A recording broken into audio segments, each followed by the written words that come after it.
الحمد لله رب العالمين الصلاة والسلام على سيدنا محمد وعلى آله وصحبه ومن اهتدى بهداه إلى يوم الدين. Amma ba'd, dear brothers and sisters, this is lesson number 3 of our commentary on the book of fasting from Mukhtasar Khalil ibn Ishaq rahimahullah tabaraka wa ta'ala. And last time we spoke about how to prove the month. How does the month be proved, and how do we consider the month as valid? So today, inshallah, he says here, وَعَمَّ إِن نُقِلَ بِهِمَا عَنْهُمَا وَعَمَّ إِن نُقِلَ بِهِمَا عَنْهُمَا. What does that mean? That means that the month would be spread, it would be spread everywhere in the world if it was transmitted by both of them. Who are these both of guys?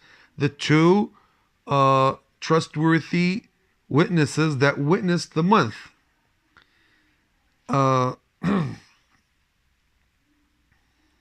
عنهما, that means either the all the people that said that they saw the moon, and there are a lot of people, and we don't care that are they trustworthy or not trustworthy, because there are a lot.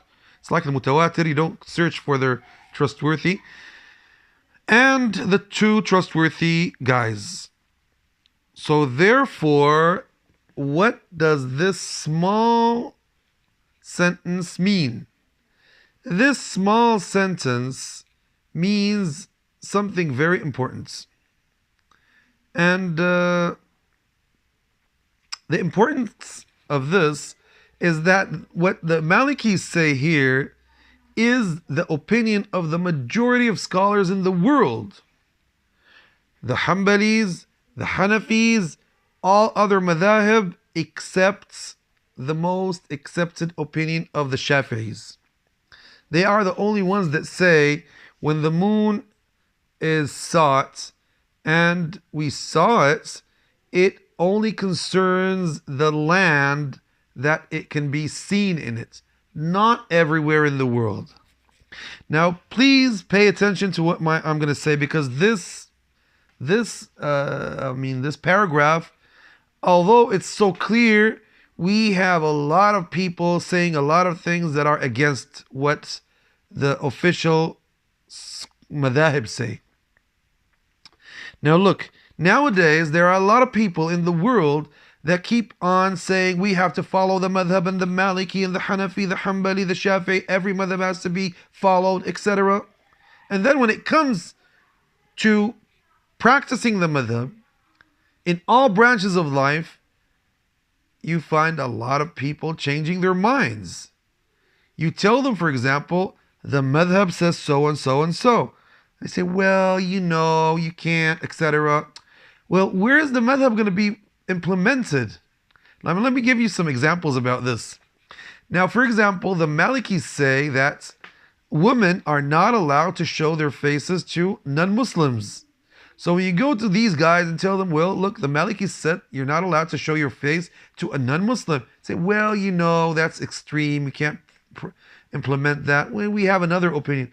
Okay, why, when we tell you there are other opinions about other things, like putting your hand like this or putting it down or whatever, etc., you find people saying, well, no, we have to follow the madhab and you're against the madhab and you guys are fanatic people, you're Wahhabis, you're I don't know what. They keep on giving you names. You know why? Because nowadays we are only following our desires. Most people are taking these names just to make a battle with others. They're not taking it sincerely. Why? Because it's impossible to follow every madhab in all its branches of fiqh. It's impossible nowadays. And actually, we are not asked to do that. Why? Because I'm telling you several times that the real Imam of us is our beloved Prophet Muhammad sallallahu alaihi wasallam. It's not so and so or so and so. It's not Imam Malik, nor Shafi, nor Abu Hanifa, etc.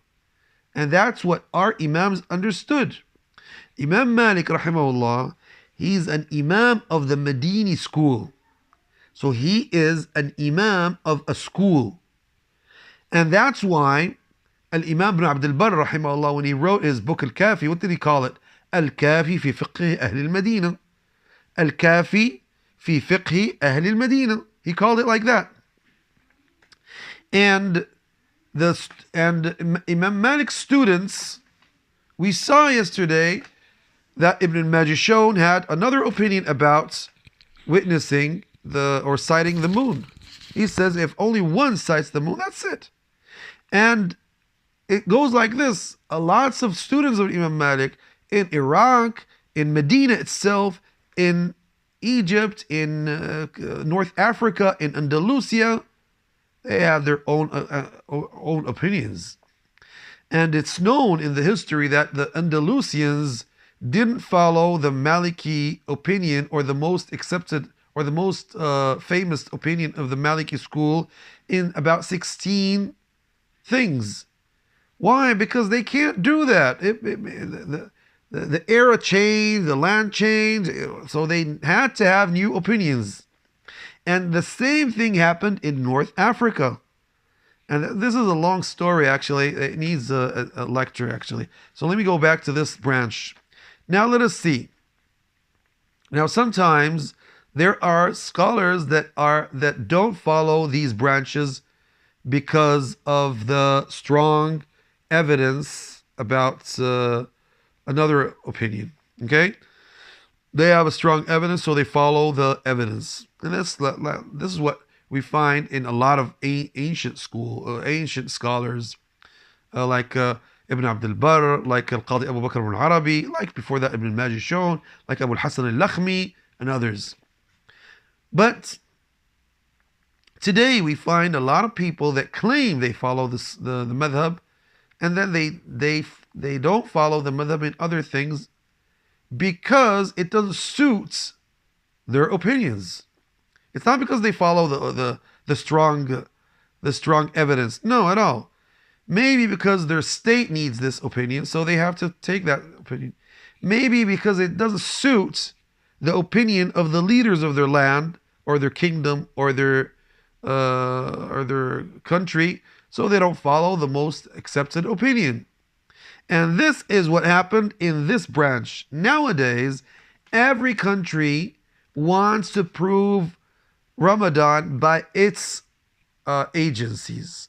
So if my affairs, my Ministry of religious affairs decides, then you guys fast. If it doesn't decide, don't fast. Even if your neighbors fast, if everybody in the world fasts, no, we don't pay attention to them. Why? That's it. We have our own state. Who made these states? Who made these borders between this country and this country? Who made it? The colonization made it. So therefore, this actually doesn't have any meaning. It doesn't mean anything, actually. And the problem is that when you find most of these countries don't even follow the Islamic laws, and then when they come to these small things, they make it as a big thing, as a very important thing. Now, they don't follow Islam at all in all branches of life. Why are they sticking in this thing and making it as a main thing to show their religious beliefs? So look here. He says here, Khalil says, and when I'm saying Khalil wrote his book to say how to give the fatwa. The official Maliki fatwa is from Khalil. And he says here, وَعَمَّ بِهِمَا وَعَمَّ إِن نُقِلَ بِهِمَا عَنْهُمَا. So it's something that would be in everywhere. What are the evidence of Imam Khalil rahimahullah? There are a lot of evidence about this. There are a lot of evidence about this. And to tell you that this is the opinion of the majority of imams from all Islamic schools. So,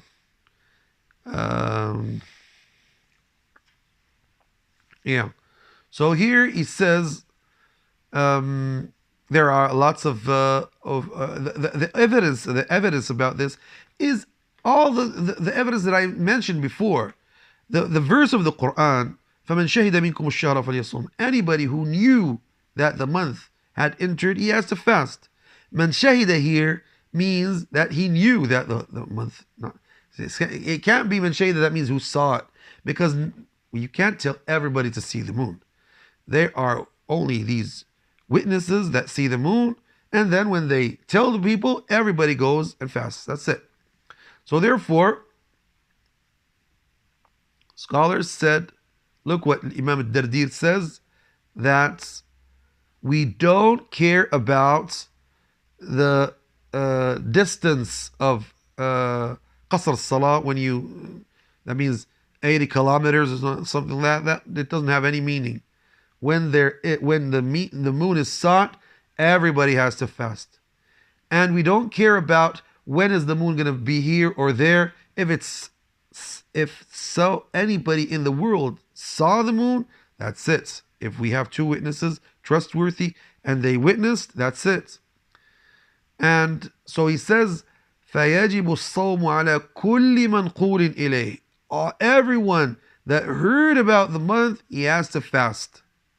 Everybody heard the month, and this is the opinion that Imam Malik says, rahimahullah, and he doesn't care totally about any other opinion.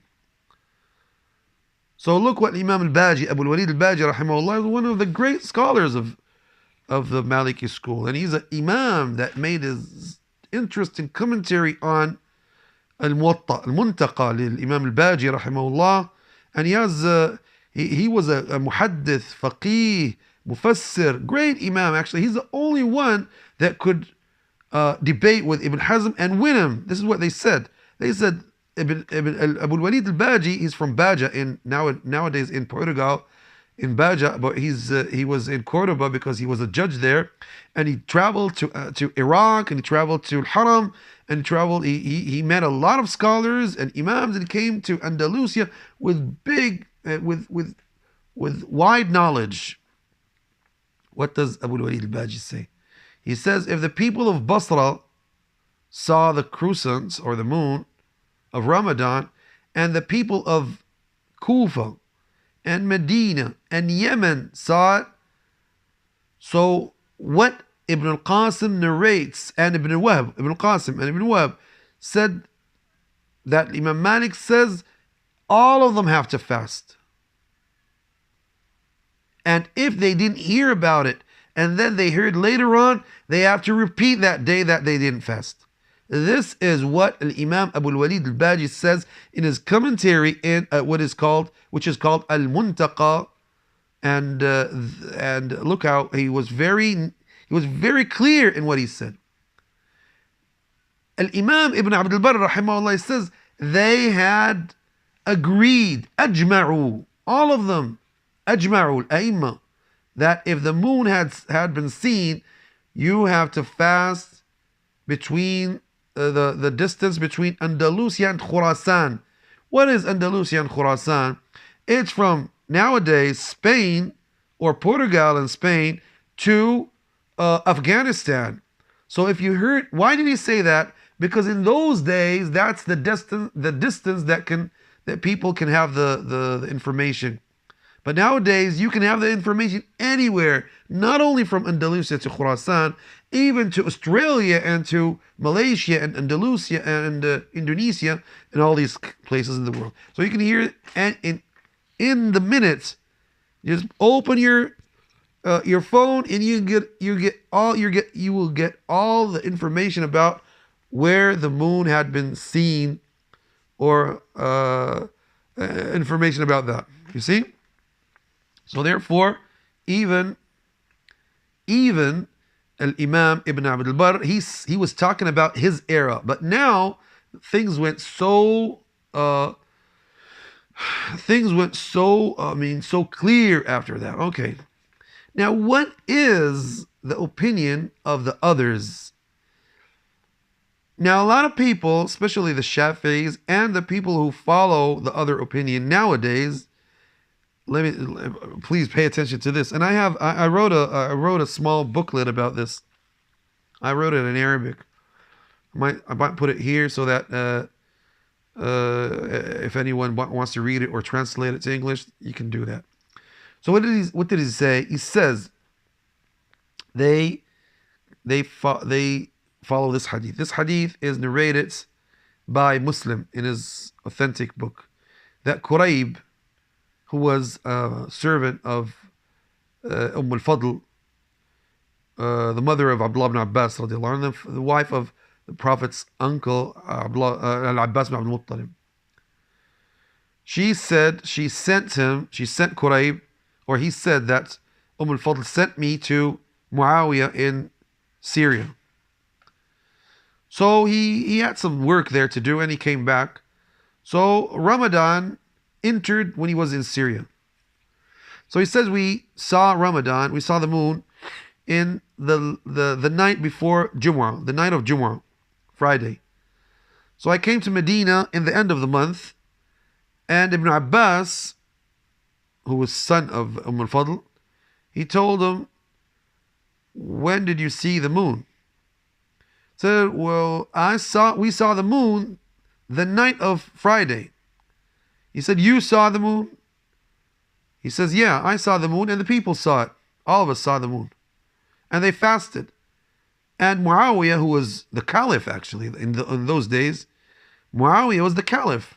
Or at least he was the lawyer of the governor of Syria, if it was in the days of Uthman or the days of might be the days of Uthman. I don't know exactly when he saw that, but anyway, when he says Muawiyah, it means he was the caliph. Actually, it was in his era when he was the caliph.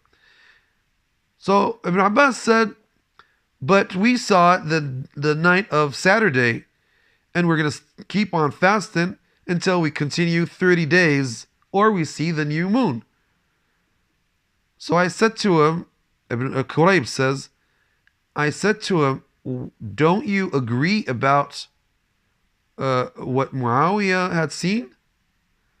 I said, no. That's how our messenger, sallallahu alaihi wasallam, the messenger of Allah ordered us, sallallahu alaihi wasallam. So this hadith do you think that this hadith is an evidence? Actually, this hadith is not an evidence, and our scholars gave several they gave several commentaries about this hadith and expectations. Why didn't Ibn Abbas, what does Ibn Abbas mean that that's how the Prophet ﷺ ordered us? Well, he means that the Prophet ﷺ ordered us to fast when we see the moon, and then to fast or to continue the month 30 days.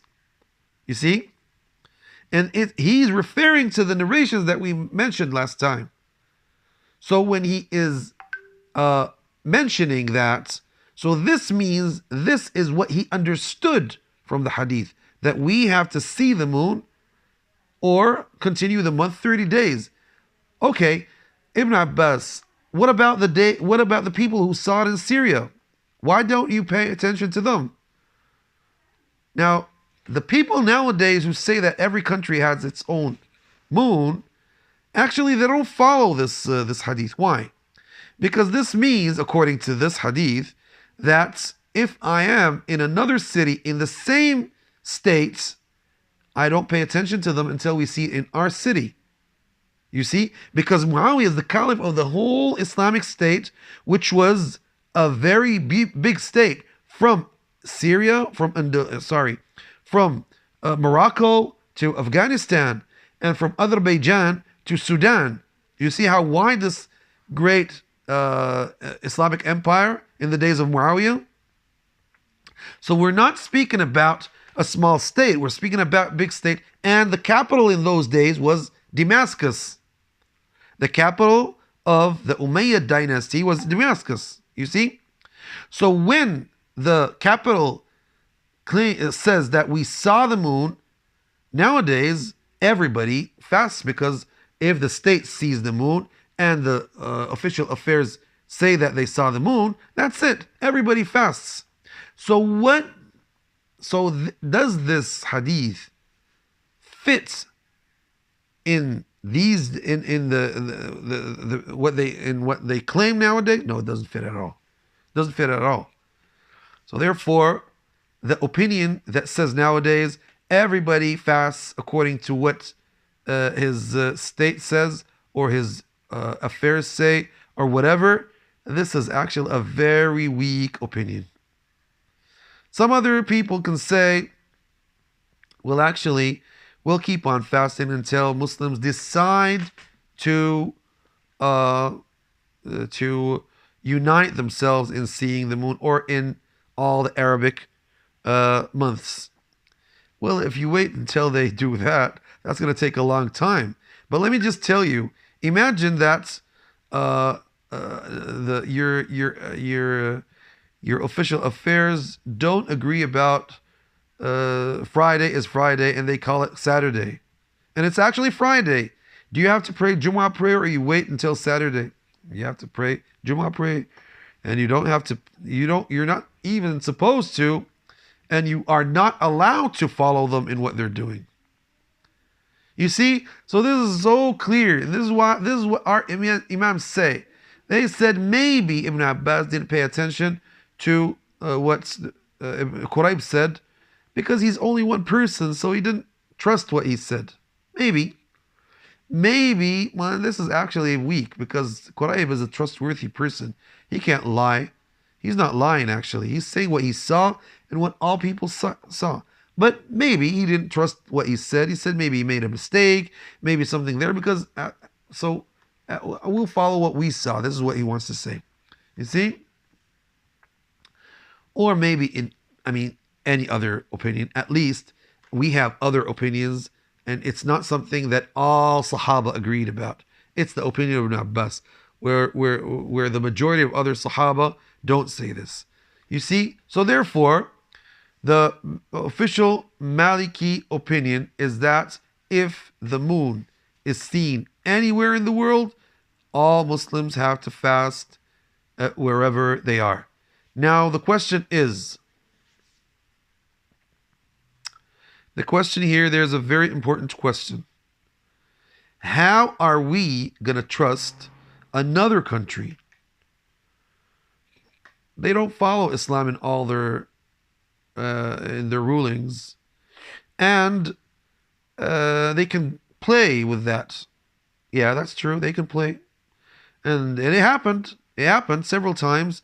Some countries decided to not fast this day because they don't want to fast, and they fasted another day. It happened, and I have stories about that. So therefore, what do we do? For example, last year we heard that the people of some few African countries fasted before everybody. Actually, for me, I couldn't trust that. How is the moon going to be seen only in those few countries, and the whole world didn't agree about that? And I mean, they said it's impossible to be seen anyway. How could you trust that? So therefore, what do I say nowadays Now, if there are two witnesses that saw the moon with their eyes and they said that, we can trust them, yes. But when you hear this country decided to fast, this country decided to fast, this country... So if they are the majority of countries, that's it. Everybody's fasting. We follow them. They can't all lie, So therefore, if the majority decide to fast, we follow them. But if it's not the majority, and it's a country that, well, we don't know, did they really see the moon, or they just claim that? What happened exactly? We can't trust that, so we don't pay attention to that, especially when it's just a small country that it's not known to be a country that takes care of these types of things, There are countries that see the moon every month, so it's something clear to them. But there are other countries that don't pay attention to that. They don't even know the Arabic months. They don't pay attention to that, So this is my way. My way, when I hear that the moon is seen in lots of countries and everybody started fasting, Only few countries still didn't fast. I don't pay attention to those few countries, and I follow the majority of countries. And this is no matter your country decided to fast before everybody or it still didn't fast. Now, what do our scholars say? They say if you decide to fast or in the end of the month you decide or you heard and the majority starts broke their fast except your country. So if you break your fast, you break it silently. Don't show people and respect the month because according to the majority in your country, they're still fasting. And for me, I might be breaking my fast because the majority of people in the world broke their fast, but I don't tell anybody about that. And if I see somebody breaking his fast near and he doesn't pay attention to the month, I will shout at him and I will tell him, what are you doing? This is Ramadan. You have to respect the month. Why? Because he didn't do it in the sake of Allah. He did it by disrespect to the month. Pay attention to this. And this is what our scholars said. If you're going to fast, fast silently. If you're going to break your fast, break it silently. Don't go and say, hey guys, I don't care about anybody. I'm breaking my fast. No. No, that's against the Islamic morals. And you deserve to be punished if you do that. And if the government or the official affairs punish you, you deserve that because you did it. You did what you deserve. I mean, they did. They punished you because you deserve to be punished. Okay? Okay, so this is, alhamdulillah, clear right now. Now there's another thing. He says here, وَعَمَّ إِن نُقِلَ بِهِمَا عَنْهُمَا لَا بِمُنْفَرِدٍ إِلَّا كَأَهْلِهِ وَمَنْ لَا اعْتِنَاءَ لَهُمْ بِأَمْرِهِ. That means if only one person saw it, so the only one person is not his witness or his testimony is not accepted because it's only one, and but for him, he has to fast, and his family and people who don't care about the month, and he told them they have to fast. Okay. And especially if they are, look what scholars say, if they are in a place that people don't care about the month, the state doesn't care about the month. Like what? Like, for example, a state that is not Muslim in the West, for example, in America, in Australia, in Europe, in any country that doesn't care about the month.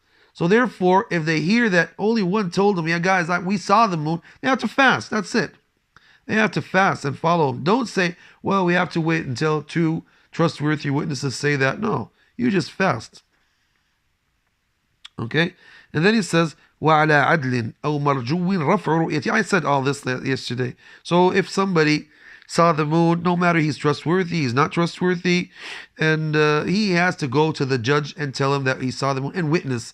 At least they can count him or pay attention to what he said until they have another witness, and then they can. So if you saw it, just go and witness. Now, if he breaks his fast, the one who saw it by his eyes, وَإِنْ أَفْطَرُوا فَالْقَضَاءُ وَالْكَفَّارَةُ, that means they have to repeat that day, and they have a penalty.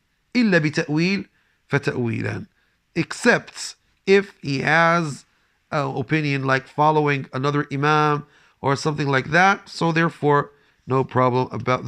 Therefore, there are two opinions about that. Some say, well, he doesn't have any penalty about that. Or else they say no penalty about that. Then he says here, لا بمنجم. What does this mean? المنجم can mean these guys that claim that they know the future, like witches and these types of people.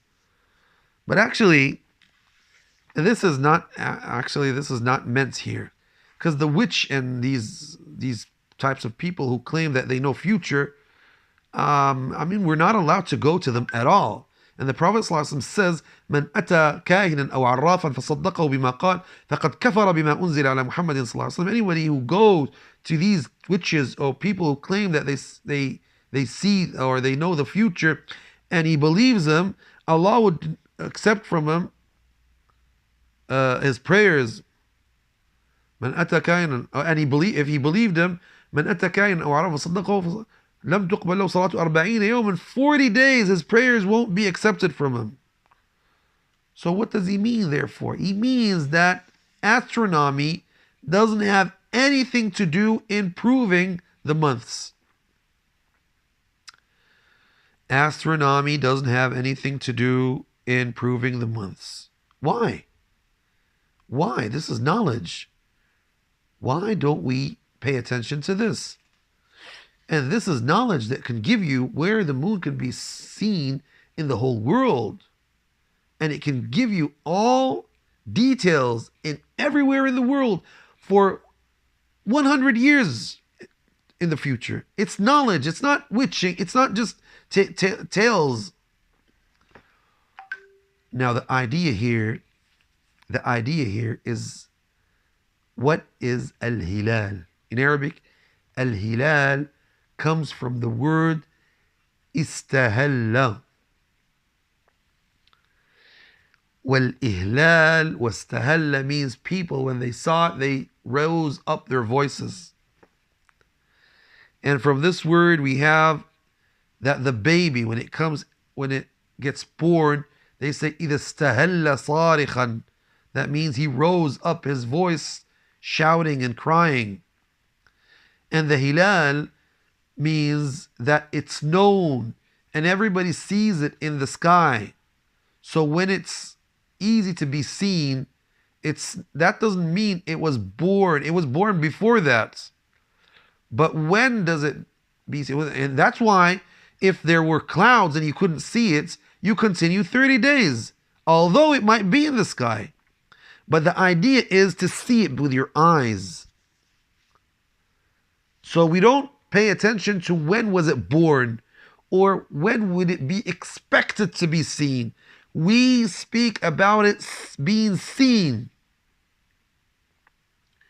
The Prophet ﷺ says, نحن أمة أمية. We are an illiterate nation. لا نكتب ولا نحسب. We don't write and we don't count. الشهر هكذا وهكذا وهكذا وهكذا وهكذا وهكذا. That means the month is like this 3 times, it's 30, or 3 times, and the third one is like this, 29 days.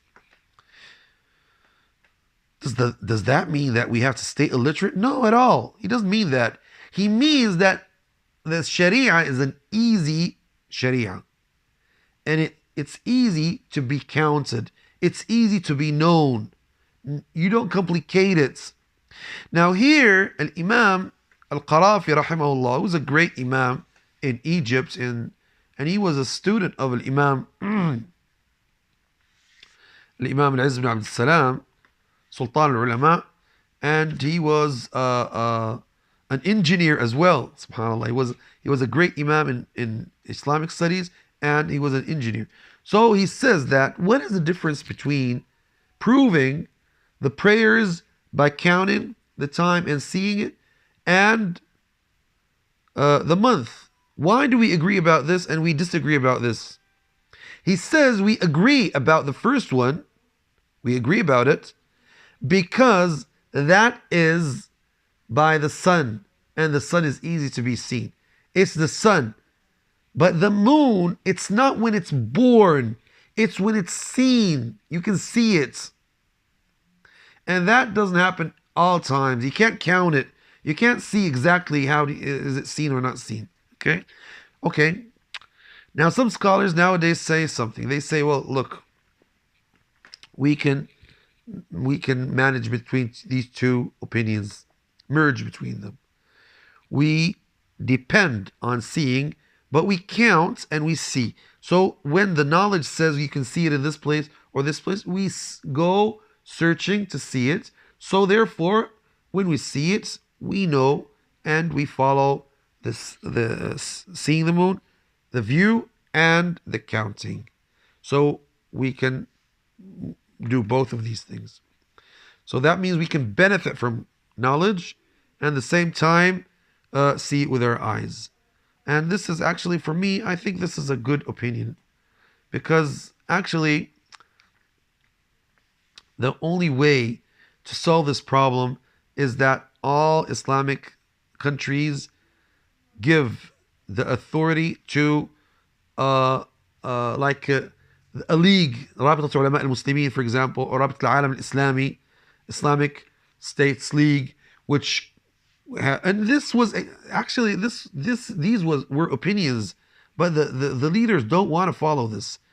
If it says that the moon is seen, all Muslims fast in the world. Something very easy, actually. They don't want to do that, actually. But this is what they can. This is the way that they can solve this problem. Like the Westerns, they had conflict between the Western Church and the Eastern Church in proving the months.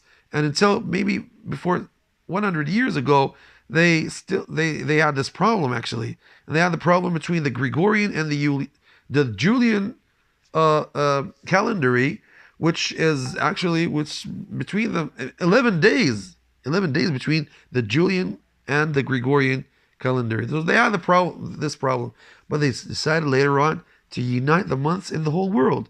And this is what Muslims have to do so that we can benefit from and use our calendary, which is an Islamic calendary that Allah subhanahu wa ta'ala mentioned in the Holy Quran.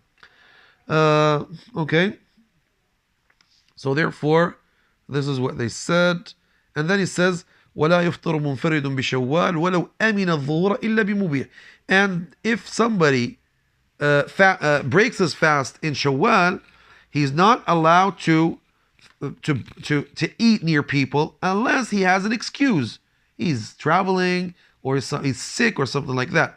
But anything else, he's not allowed to do that, so that people won't blame him, won't claim that he's a rebellious person that doesn't respect the month, and so that he doesn't make others disrespect the month. So this for.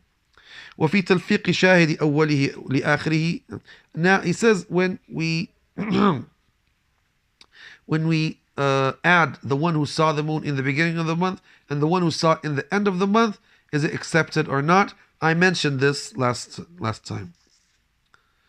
ولزومه بحكم المخالف بشيء. Okay, and if another scholar, if a witness who saw it, only one, and the judge is Shafi'i or Hanbali or whatever, and he agreed about that, are we supposed to fast? Yes, actually we have to fast. We have to fast. Okay, ورؤية النهار القابلة. Okay, all these things we spoke about. And we spoke about Yom Shak, the suspected day that you don't know exactly is it Ramadan or not Ramadan. I spoke about this. Okay, all these things we spoke about. Okay, now he's going to speak about what are the virtues of fasting. Let me leave that inshallah until next lecture. Thank you very much for being patient with me. Wassalamu alaikum wa rahmatullahi ta'ala wa barakatuh.